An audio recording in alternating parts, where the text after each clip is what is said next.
Coming up on Mountain News this morning, an Eastern Kentucky sheriff faces an assault charge after a high school basketball game. And the governor declares the shortage of nurses here in the Commonwealth a state of emergency and makes an effort to increase nursing numbers. Dedicated to Eastern and Southern Kentucky, this is WYMT Mountain News this morning.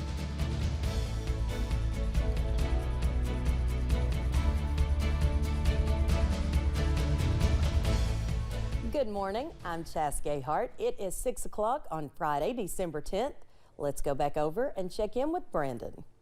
Interesting morning. Yes, so far so good though for this morning. A couple of scattered showers around, but for the most part, very widely scattered. Had a couple of reports this morning, but for the most part, just very mild, Chas, across the region. Not bad at all. Exactly. Let's take a look at our cameras over in Pikeville this morning. Taking a look at US 119, US 23. Dry there, but just to the south there in Letcher County and over at Wise County too, at Jenkins and at UVA Wise, some rain came through, so very widely scattered rain chances. Temperatures in the 40s in Jonesville, Wise, and Ashland, 50s everywhere else. Now, Harlan Middlesboro may be getting ready to be in the upper 40s here pretty soon, but it's a very mild start to the day, anywhere between 20 and 30 degrees warmer this morning than it was 24 hours ago. If we get to the forecast high today, we're going to break the record. 64 is the record set back in 1985. The average high this time of the year is 49. Our forecast high, 68. Chas? Thanks, Brandon. Well, President Joe Biden, Vice President Harris, and congressional leaders gathered to pay tribute to the life and legacy of the late Senator Bob Dole. The casket bearing the 98-year-old who died this past weekend lies in state at the U.S. Capitol until this evening. CBS's Stacy Lynn reports from Washington. Bob Dole loved this Capitol. President Biden joined congressional leaders in the Capitol Rotunda to pay tribute to Senator Bob Dole. It's hard to think of anyone who was more worthy to have a flag draped over his coffin because of his great patriotism to our country. Over the course of 3 decades, Dole served in both the House and Senate, earning a reputation as a deal-maker who prioritized principles over party. Bob never hesitated to work with Democrats to get things done. He overcame disabling war wounds he suffered while serving in World War II. His debilitating experience inspired him to push for the Americans with Disabilities Act and to champion other humanitarian issues. The real engine behind Bob's 98 remarkable years was his love for Elizabeth and for Robin, for public service, for Kansas, and for America. President Biden, who served alongside Dole in the Senate, read from his final message to the country before challenging lawmakers to come together. I've always served my country best when I did it so first and foremost as an American. The truth of the matter is, as divided as we are, the only way forward for democracy is unity. Dole's funeral will take place Friday at the Washington National Cathedral ahead of a final farewell service Saturday in his home state of Kansas. Stacy Lynn, CBS News, Washington. Dole sought the presidency 3 times but failed. President Biden has ordered flags at government facilities to be flown half-staff in the late senator's honor. We have an update on a shooting that happened in Perry County earlier this week, along with the identity of the person who died as a result of it. The Perry County Sheriff's Office says they were called about a shooting in the Jeff community Wednesday. They say 38-year-old James Mullins was shot after an altercation with 2 people in a parking lot. They say he died at Hazard ARH. The case will be presented to a grand jury and no arrests are expected at this time. The sheriff says the shooting may be linked to a domestic violence situation. An Eastern Kentucky sheriff facing an assault charge has been arrested. Owsley County Sheriff Brent Lynch was arrested yesterday. We have learned Sheriff Lynch is now out of jail. He was arrested just after 9 Thursday morning by one of his own deputies. The Owsley County Judge Executive said they have not spoken since earlier this week, before Sheriff Lynch was charged with 4th-degree assault. Shelby Lofton has the latest. It's not the winner of Friday night's high school girls basketball game that has the town of Boonville talking. It's the criminal charges the Owsley County Sheriff is facing. I understand there's a charge of 4th-degree assault. Video from the Owsley County versus Perry County game shows a crowd of people spilling onto the court. State police say punches were thrown and Sheriff Lynch assaulted a girl caught in the middle of the fight. The charge, as I read it, is a low-level charge, and I'm sure that he is going to deal with it. Owsley County Judge Executive Cale Turner says he wasn't at the game. People start piling out onto the floor, which is not good at all, and it seemed to happen in our part of the state too often. This isn't the first time Lynch has been involved in a confrontation like this one. Video shows Lynch getting heated with some fans at a game in 2019 between Owsley and Estill counties. The Estill County superintendent criticized Lynch for his behavior in that 2019 incident.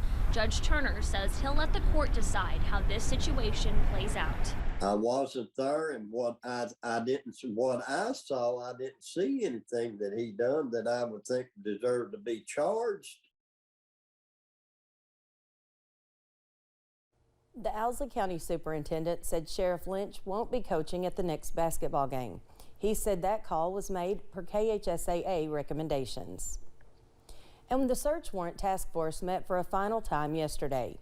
Attorney General Daniel Cameron put the task force together after the death of Breonna Taylor. The committee approved 8 recommendations to enhance Kentucky's research warrant process.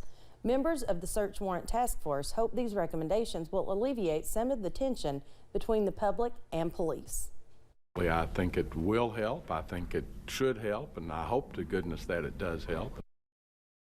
One of the recommendations include tracking where warrants are served and having prosecutors review the warrants before they're approved by a judge. Governor Andy Beshear says the Commonwealth is taking steps to make it easier for the state's nursing schools to attract and train more nurses. The governor said during his Team Kentucky briefing that the shortage was so severe he was declaring a state of emergency and signed an executive order removing some of the roadblocks preventing schools from recruiting more nursing students. The governor also plans to write several incentives for future nurses in his next budget. There is no possibility that our nurses aren't included in hero pay. And let me say it in a different way. My recommendation will be absolutely to include our nurses in the hero pay.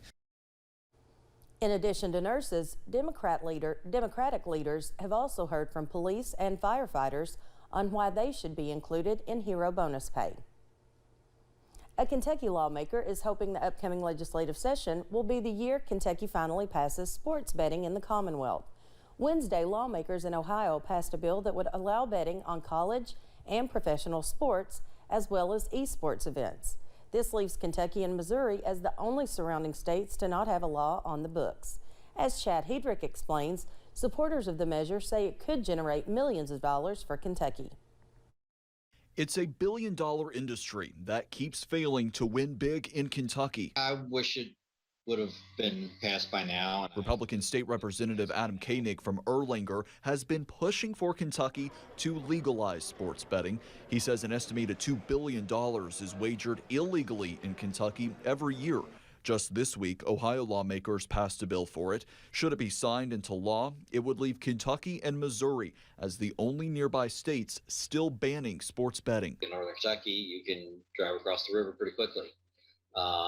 If you live in Covington or Newport, you can walk across a bridge or halfway across a bridge and probably place your bets in Ohio when it's legal. Driving millions of dollars out of Kentucky that Koenig says could be useful for funding shortages. In a bill he filed for the previous General Assembly, 5% of the net money would have gone to addiction prevention and treatment. The last estimate, which was a conservative estimate, was that we were going to raise $20 to $25 million for the general fund. And we earmarked that money to helping solve our pension problems. Passing the issue has bipartisan support. Governor Andy Beshear says he would sign a bill. For Koenig, it comes down to convincing more fellow Republicans. I appreciate the governor's help and support. I really do. He's been a good partner in this. But we need a majority of the majority. And so I need to convince more of our Republicans, and the citizens of the state need to convince more of their legislators, who are Republicans, that this is good policy and that we need to pass it. passing something that many see as a sure bet that Kentucky could cash in on. In Frankfort, Chad Hedrick, WKYT. Representative Koenig said he is not giving up. He plans to file a bill for the upcoming General Assembly to legalize sports betting in Kentucky.